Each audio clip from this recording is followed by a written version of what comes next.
Hey, what's going on, everybody? Welcome into another live edition of the FSM College Football Show. We are getting you ready for the Week 5 Top 25 slate of games over at FantasySportsMarkets.com, including our $1 Beat Bossman Blake competition, which a couple of you did last week. A couple of you had very impressive rosters, but I think it was only about 3 or 4 of you out of a possible 25 that brought down the boss.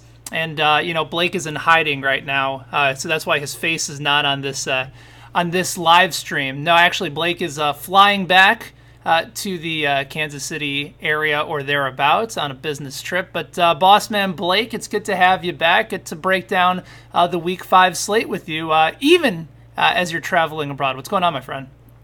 Yeah, coming to you live from lovely Denver International Airport in Denver, Colorado. And sitting just tightly waiting for the next flight from the lovely Enterprise Southwest. Being in a what is it like? Obviously us being in the Kansas City area, we don't know what it's like to see or be in a real airport. What's it like having an airport with bathrooms and restaurants and places to be able to go and walk around? That must be fascinating. You know what actually fascinates me the most is each airline in each airport across the United States has its own terminal area.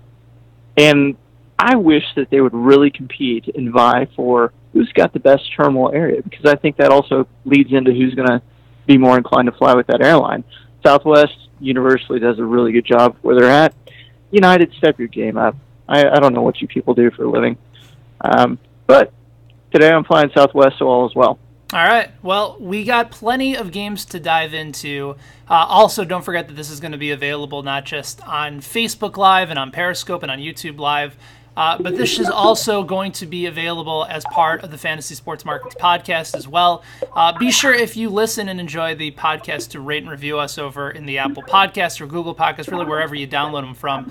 That really is a huge help to us for other people to find this show.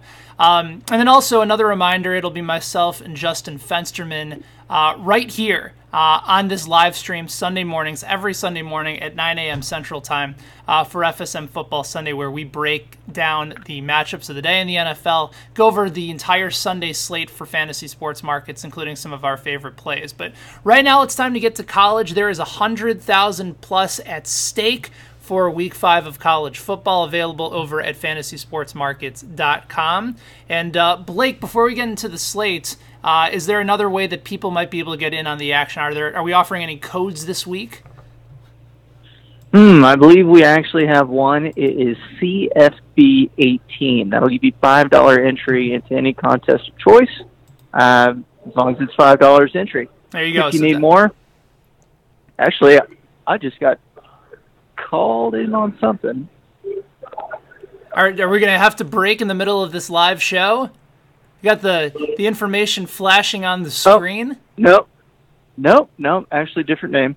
Oh, we're good. Okay, very good. All right, so again, promo code CFB18 right here on the live stream gets you access to $5 on us for the college football slate. So let's dive into it, okay? Also, if you go to the FantasySportsMarkets.com page, you'll notice that $5 Won't Nelly contest that we were talking about, with $100,000 up for grabs in roster bonuses. But we also have the $1 beat Bossman Blake contest. He's basically giving you his picks, and then you can decide for yourself whether you want to fade him or whether you want to go right with him. But it's a great opportunity for just a $1 game to go ahead and double up your investment. So let's start at the quarterback spot, and you're looking at a couple guys that one of them had a fantastic week last week and the other not so much. Yeah, I'm jumping off the board right now, and I've actually looked at about 4 different quarterbacks to go through, but my favorites right now are UCF quarterback Mackenzie Milton, who exploded last week, both through the air and on the ground. And then the guy that you mentioned that had kind of the rough week is my guy Kyler Murray, who on the season does phenomenal. He actually didn't do terrible last week. It's just not his typical game of explosions. The other 2 guys that I'm looking at are Tua Tagovailoa. How do you say that guy's name? Tua Tagovailoa of Alabama? That one. Tagovailoa? Yeah, tongue twister, that guy. Okay. I like him. And the final quarterback that I'm actually looking at is the Hail Mary pull from Bill Snyder to go and take his own team over and replace the quarterback as he so wishes, and that is Alex Delton, as I also refer to him as Colin Klein 2.0. And downfield. Trying to jump into right, absolutely. And I think that's one of the marquee things about, Bill Snyder and the quarterback position that he's grown to love is he doesn't really care about throwing the ball unless he's got Tyler Lockett on his team. And even still, he didn't really throw a whole lot to him unless it was needed to. Yeah. He likes to run the ball, control the clock, and for him to get his season back on track, that's what he knows that he has to do. And I think, God bless Alex Delton. I hope he wears plenty of head protection because he's going to need it going forward. Yeah, I think those are good picks. Yeah, I think so. Just looking at the matchups who they've got, Mackenzie Milton's playing Pitt. I don't know why they still have a football team up there. They're terrible. They're awful. They haven't been good since the Big East. I'm just going to go ahead and burn them while I can. The other teams you've got matched up, Kyler Murray playing Baylor. Baylor always plays OU hard, but this is looking a lot like a shootout, and it was the shootout that we were hoping to see last week between Oklahoma State and Texas Tech. Oklahoma State, unfortunately, is not as good as we all thought they might be. Going into Bama, they're playing Louisiana Lafayette, and the key thing that I looked at was they are a 49-point favorite, which tells me somebody's going to have to score some points, and I think there will be a first half of an explosion on offense, and then just go into the second half of the coast. The K-State game, I believe it's only a 6-point game in Manhattan. I think Texas is the favorite. I actually didn't write that one down, but they are playing in Manhattan, and that's going to be a pretty good game. Again, going with the Bill Snyder offense, I love passing yards. They're great, but quarterbacks score more points on the ground if they can do it, and touchdowns actually end up being more through a rushing touchdown than they do if they're a passing touchdown. So it benefits you to go with a running quarterback versus a passing quarterback if you know that that's where the offense is going to go.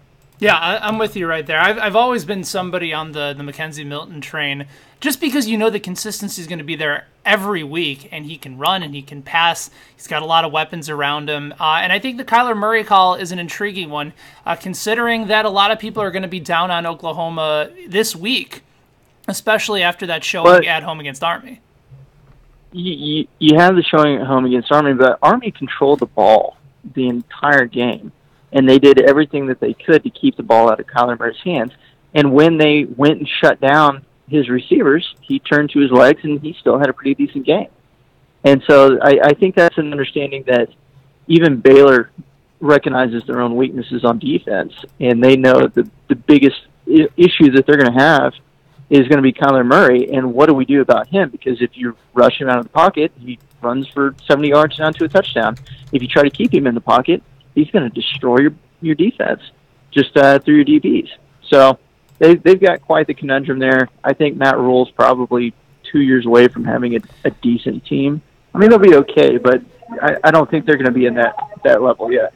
What about the perspective of stacking up the Texas Tech and West Virginia game? It's Big 12 football, a lot of offense. You have somebody like Will Grier, who's had a terrific season, and then Alan Bowman on the Texas Tech side. Are you interested in any part of that game from the quarterback spot? I like him, but I'm also shying off of it from the standpoint West Virginia's defense is a lot better than Oklahoma State's. So I think Bowman's going to have a little bit more on the struggle fest. Texas Tech's defense is actually a little bit more surprising than what I had anticipated last week. So they could also give Will Grier some fits. And Will Grier ended up having a couple interceptions last week against K-State, which doesn't have a dominating defense by any means. And some were I think one was his fault, and the other one wasn't exactly his fault. His receiver, threw the ball up on accident. But I'm not really high on that game. It very well may be a great shootout game, but I'm not going after it. Okay, let's move on to. I guess there's not a whole lot of other quarterbacks that I'm particularly fond of. I'm big on Murray with a bounce back opportunity this week. I think that's a really good contrarian play. Always think Milton is in play, but I'm more likely to go ahead and stack up on that West Virginia-Texas Tech game, maybe more so than you. Let's go to the running back spot where there's some intriguing names this week. And let's get to some of your plays at the running back spot because there's a few that really intrigue me. And you're going on the SEC train, including Benny Snell Jr., who's been a beast, but also looking at LSU as well. What about some of those picks over on that side? Yep, I like Little Big Ben, the man who can, out of Kentucky. He's been surprisingly good.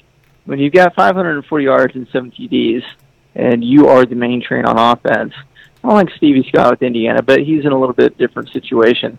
I really like where he's at. I mean, he had 165 yards last week with 4 TDs versus Mississippi State. Not exactly a pushover defense on the SEC side, but it was really quite a phenomenal play on his end in Kentucky getting that win. They're right now a 1-point favorite at home versus South Carolina. They give up about 165 yards, but I think it'll be interesting to see how that plays out. You just know that they're going to feed him the ball.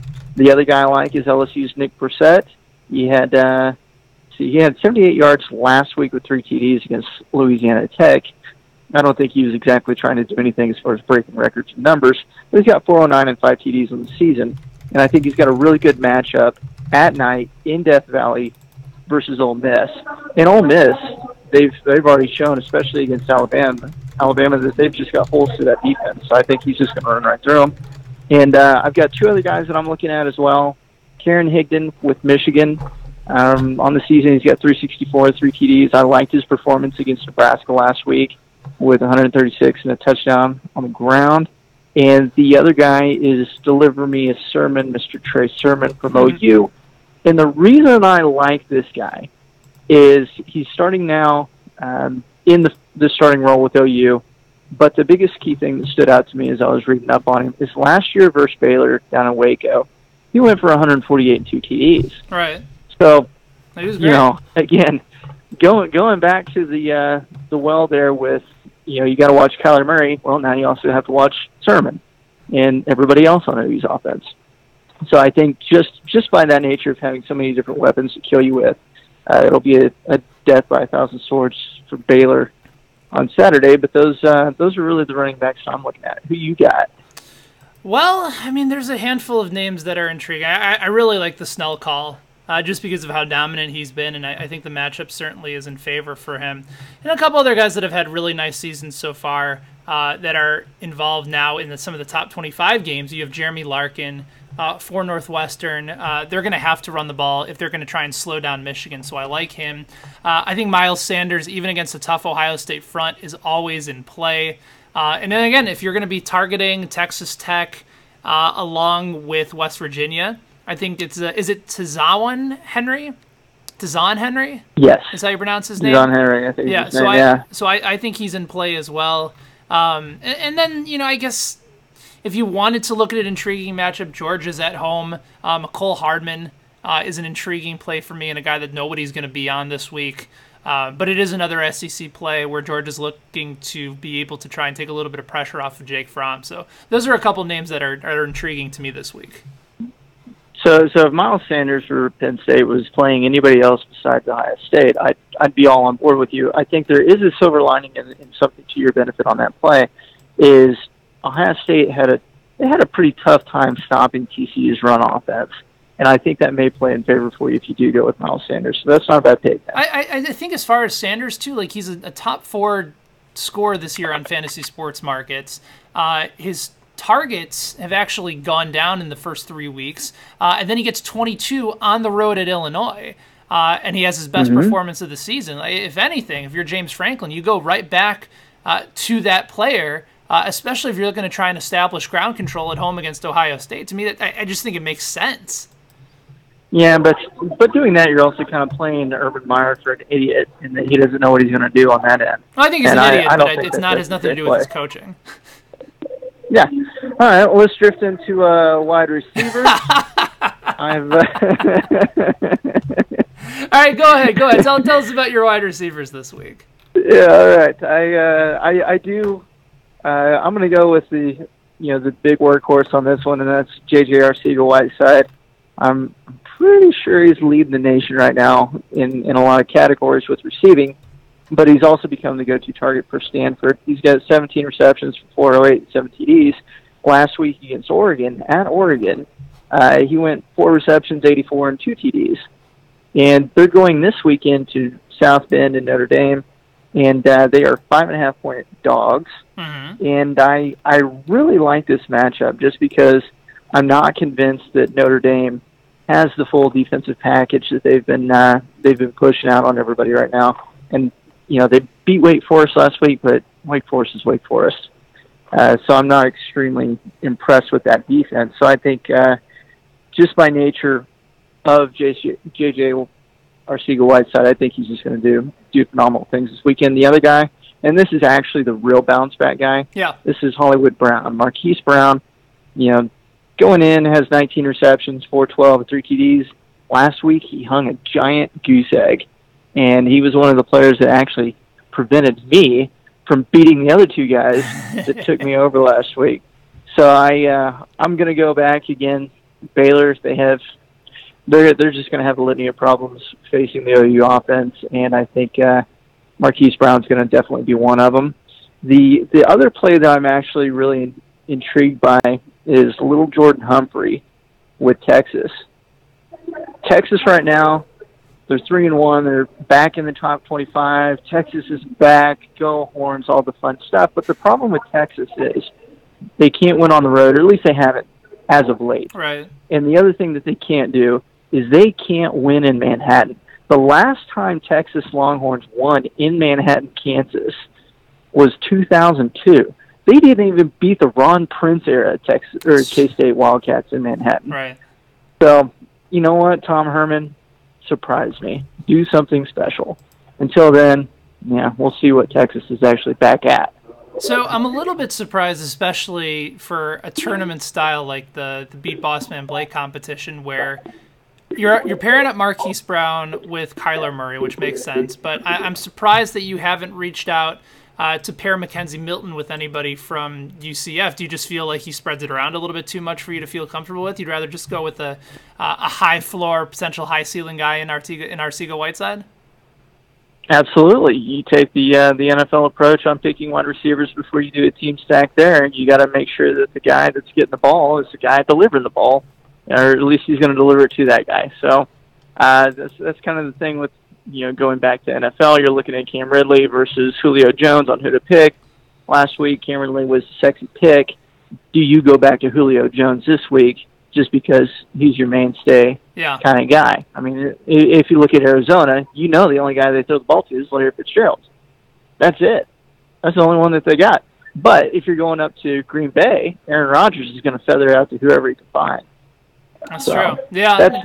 That's really the reason I like these plays, obviously, that I'm going with. And that's also the detriment of picking, on teams like West Virginia, because you've got Sills and Sims. Right. And you've got, I can't think of the other guy, but he's Jennings. Right, unless you just do a full-on onslaught stack of West Virginia. If you think they're going to put up 60, then that obviously benefits you and puts you in the driver's seat. Exactly. But, as much as I just ragged on Texas, I do think little Jordan Humphrey is going to have a pretty good game. He's poised to do something good. He's got 4 receptions last week and 77 yards and a touchdown on the big win that they had. But we'll keep rolling down this road. I think that he's really their only option on offense. It's going to be worth throwing the ball to, and that's going to be because Texas is going to have a limited time to do anything on offense because Bill Snyder's going to run that ball. All right. I'm big on Jerry Jeudy this week for Alabama, especially if you're playing Tagovailoa. You need to pair him up, and this is another guy sort of in a similar situation as Marquise Brown, who has an opportunity with a really nice bounce back spot. Alabama is at home against Louisiana Lafayette and the Raging Cajuns, and listen, I think everybody's expecting Alabama to win by 30, 40 points, but Louisiana Lafayette has put up points this season. And I just expect Saban to throw a little bit, at least in the first half. Second half, maybe they ground it and pound it. But I think Jeudy has another really nice opportunity to bounce back this week, again, with lower ownership. If college coaches pay any attention to the line at all, 49 is the current line that they've got to That's right. go shoot for, and we'll see how he achieves the spread on that one. Right, and then also one other guy that's in play this week that if you kind of want to roll the dice on, but his fantasy points per game average this year has been great, but nobody's played him because they haven't played anybody. Southern Miss and Quez Watkins. If you go to the Fantasy Sports Markets page and sort by fantasy points per game, he's the highest. He's ahead of guys like Antoine Wesley, ahead of Marquise Brown, ahead of J.J. Arcega-Whiteside, ahead of David Stills, ahead of Jerry Jeudy. This guy's put up a bunch of points, and Southern Miss is going to have to throw all day if they want to hang with Auburn. So maybe that's another contrarian play that you can throw out there this week. I think that may be your diamond in the rough pick right there. That's a solid pull. Okay. Finally, at tight end, you're starting to go back to the Big Ten, the tight end league, and tell me who you're intrigued by this week. This week, and we kind of talked off air about this, and why I'm going with Zach Gentry with Michigan. Right on the season, he's got 10 receptions, 148, and 1 touchdown. Last week, he had 3 receptions, 32 yards, and a touchdown versus Nebraska. But what I'm really liking about him is he's developing into the Jim Harbaugh offense, which is a pro-style offense, and he likes to get his tight ends involved. And I think as they continue to progress, and the other thing, too, that I really like about Zach Gentry is he's the second leading receiver on that team. Now, that doesn't say anything special about the wide receivers, except that I think the kid's last name is Peebles, is he's the number one target that they're going to go to as far as wide receivers. But the biggest key thing is he's going to go out there, and he's starting to figure out, if I stand in the end zone and I'm wide open and I wave my arms, they might throw it to me, and then I'll catch the ball, and it'll be great. The other 3 guys, I looked at 4 tight ends this weekend. The second one that I really like the best is Colby Parkinson. I've come back and forth to him. Over at Stanford, Yeah, over at Stanford. Last week in Oregon, he went 3 receptions, 50 yards, and a touchdown, and was a major impact on that game in Oregon in overtime. And the other 2 that I like are, of course, I'm going to go for it. It's Maroney Lualu Patuatua. Nicely done. I'm gonna sink on that one there. Last week they played McNeese State. He didn't really do anything. Caught the ball 3 times, 7 yards. They didn't really care about that game. It was McNeese State.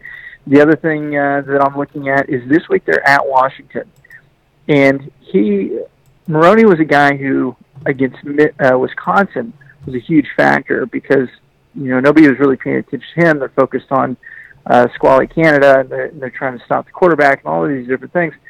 So he goes and he finds himself in the right spot. He plays to his competition. So he makes big plays in big games. The last guy that I actually like is Grant Calcaterra. He's an OU player. If I went full OU stack, he would be who I went with. Mm-hmm. Last week he had 2 big receptions for 47 yards against Army, and he's got 8 catches for 117 yards on the season. The only thing that he's not really developed into yet is a touchdown catching tight end. But I think with Kyler Murray continuing to do what Kyler Murray does, OU's offense is being more diverse with what they do, he'll start getting some touchdown bugs. Well, that's kind of the thing when you're trying to evaluate tight ends, especially for the Fantasy Sports Markets college football contest, is that you're pretty much looking tight end touchdown upside, right? Because you just know that the targets on a consistent basis typically aren't there. Even for some of the elite level tight ends, they're just not being worked into the offense as consistently as fantasy players would like. So you're looking for the touchdown upside here. You have to. You have to go because you know that there's not a dominant tight end in college football like you could have with Gronk or anybody else in the NFL. And so because of that, you have to look exactly like you said for the touchdown dependent tight ends. And who fits into that offensive scheme that you think is going to produce those points. All right. Also, one thing to keep in mind, I think did you mention Jacob Breland of Oregon? I did not this week. Okay, that's right. You had him on last week. Yes. He is questionable for Oregon's game this week, but he's certainly in play. My guy, the men's suit man, Irv Smith Jr., again, if you're going to be pairing up and stacking Alabama, he's absolutely a terrific play. Caden Smith, Luke Farrell, Colby Parkinson, as Blake mentioned. Just a few of the picks for this week. And there you go. that's our look ahead at the Week 5 Top 25 college football slate on Fantasy Sports Markets. Remember, and I'll put this back up on the screen, remember promo code CFB18 when you go to fantasysportsmarkets.com and you go ahead and you watch this video, you get all the information you need, and you register for a new account. Use that promo code CFB18, and that's $5 on us, and that will get you an entry into our $5 Whoa Nelly competition with $50 to first, 5 max lineups, and a shot at $100,000. And it's a lot easier to win when there is no salary cap to have to think about and put into play. Bossman Blake, any final thoughts before we head out of here? I'd like to know what's coming up on the FSM podcast. Very good. We will be back at it next week. If you missed our roundtable conversation with Jeff Passan, our final regular season conversation with Jeff Passan of Yahoo Sports, we were joined by MLB Network's Brian Kenny yesterday for a really fun roundtable. Really got to break down a lot of really unique subjects in the world of baseball, including the fact that the people on the scouting side, people on the Sabre side, they've hated each other. It's sort of like this big political bashing, and now we're finally starting to see both sides understand each other, and we sort of discussed the origin behind that. We'll hopefully talk next week with Elliot Christ, our buddy over at the Quan Edge, getting you ready for the Week 5 slate in the NFL. As always, we're going to have a lot of information for you, getting ready for the world of daily fantasy sports and beyond. So that is what's coming up on the Fantasy Sports Markets podcast, Blake, including this very podcast right here. If you missed it on your screen or on your phone or wherever you're watching us today, it will be available in podcast form, as well as FSM Football Sunday with myself and Justin Fensterman Sunday mornings at 9 a.m. Did I accurately answer your question, good sir? Yes, you did, sir. All right, I very much good. Appreciate it. One last question. Do the Dodgers clinch a playoff spot? I will say the Dodgers clinch the final playoff spot and the Cardinals go home, courtesy of my Chicago Cubs. So I think you'll have a Brewers-Dodgers wild card, and I think it'll be played in Milwaukee. Good deal. All right, Ben. Be safe. I'll see you in KC soon. All right, you're the one flying, so you be safe. It's the safest way to travel. That's true. Just ask John Madden. True.